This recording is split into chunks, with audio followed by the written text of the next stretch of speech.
Issues with finances are often the reason that relationships falter and fail, and it's not as easy as just minding their own money. Even if both parties maintain their own income and spending, you're still linked as a couple, and there will be choices that you'll have to be done together. So today, our relationship expert, Kat Roby, is bringing the truth about money and relationships. And this is very timely because I think probably over the holidays, that reared its ugly head maybe during the spending portion of the And then the bills start coming in January. Yeah, where you start hiding the credit card bills as they come in the mail. Oh, yeah. But that actually kind of comes with the first thing we should do when we're talking about money, which is talk. Right. Well, and the word truth, you know that phrase, the truth will set you free, isn't any more true here. Yeah. It's just what's real. Yep. And the less you try and face it, the more problems it's going to cause. If you don't face it head on as a couple and talk about it. So early on, if you're talking as a couple and you have debts or you have some big mistake that happened, however, that needs to be on the table because that will affect both of you at some point, regardless. You know, and I do have a lot of people that come in and say, well, I pay for this and he pays for that and she pays for this. Like, that's great. All of that is a really great plan. But at the same time, I've seen so many places where let's say one person has more money and has the option to do more things with their friends. And then they don't do those same things with their partner. And their partner wonders, do you not want to spend time with me? Or, well, you don't really have money for it. Either way, you're going to build up a kind of, a little bit of a hierarchy or maybe a power and control without even realizing it, without even knowing. And I think when we're talking money and relationships, and I think sometimes we get in you're compatible love-wise, but maybe one's a saver and one's a spender, and then that starts causing that little bit of a riff, and then we get into that hiding situation, like, well, I'll just buy a couple of dresses and, you know, tuck that away somewhere and they will never know. Or it's better if, like you said, we're just honest, we bring it to the table and we have a conversation, and then we come that way without that judgment. Yeah, definitely. So being able to talk about it is one thing. Most people think talking about it is going to end up in a fight. Yeah. So the first thing for all of us to do, and we've hopefully all been in the situation, because it's not easy. It's not a simple thing to have these discussions.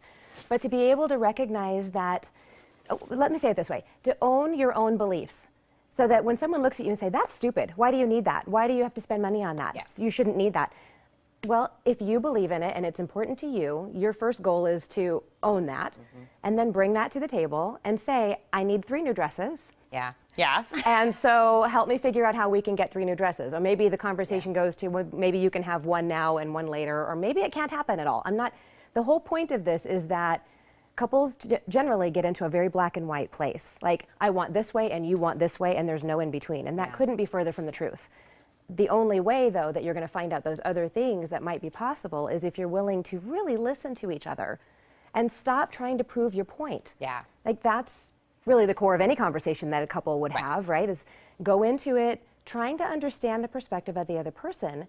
Then both of you start problem solving in a different way or from a different place, you know? Like, it doesn't mean anything about you that your partner doesn't agree with the way that you spend money. That's their way of spending money or saving money. It's different, not good or bad. And I think if people can just remind themselves in the moment that it's not good or bad, there's no labels, please don't assign labels while you're having the conversation as well. To say, yeah, this is where I'm at, this is where you're at, how can we get closer together and still get more of what we want?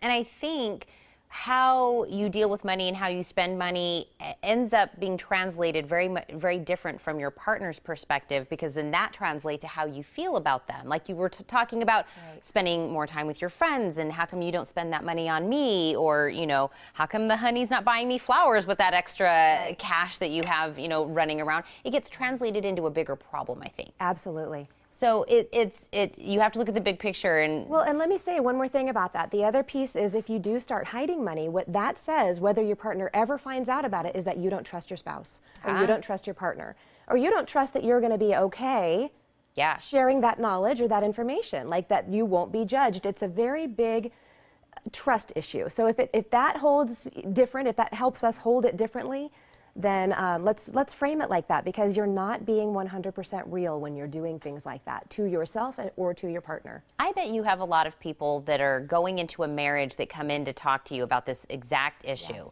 Is this kind of maybe one of those is this a red flag, Kat? Like, let's sit down. You know, do we want to go into a long-term situation when we can't get on the same page with this? Because it is. I feel like finances is one of the biggest things that a relationship deals with. Well, and statistically, they always say finances are one of the biggest breakdowns of partnerships and marriages, right? So not being able to talk about that. Well, you and I, from all of our discussions, know that it really isn't even about the money. Yes. It's about all the underlying stories that go along with the money.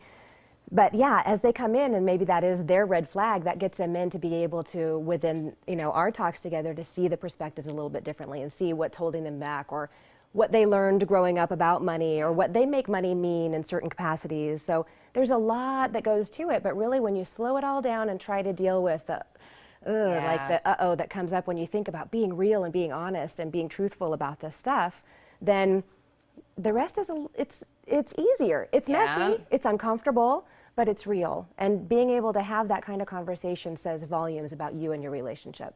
I know we are talking to somebody right now. They're watching and they're going, they are talking to me.